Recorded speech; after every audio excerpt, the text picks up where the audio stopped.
आता ह्या मिरचीची साईज बघा, आता इथं थोडंसं फळ लागलेलं आहे बरोबर की नाही. आता बरीचशी मिरची उलगत आलेली आहे, पण आता हा शेंडा आहे, शेंडा पण थोडा चालू आहे, नवीन फुल निघतंय बरोबर.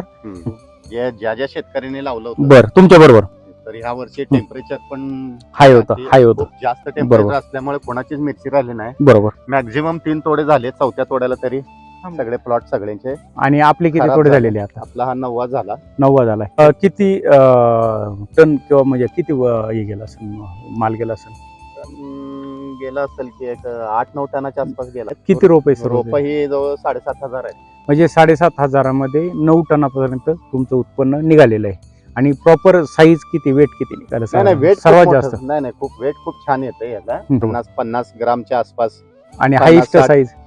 हायएस्ट साईज म्हणजे खूप, आता कालच मी तुम्हाला इथं काल तोडल्यानंतर दाखवलं हा. असतं, चांगली साईज होती. साईजचा काय प्रॉब्लेम नाही. बरं, ह्या व्हरायटी मध्ये एवढी साईज मिळते का?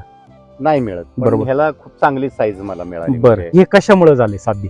नाही, एसबीटीचे मी सगळं हे वापरलंय ह्याला.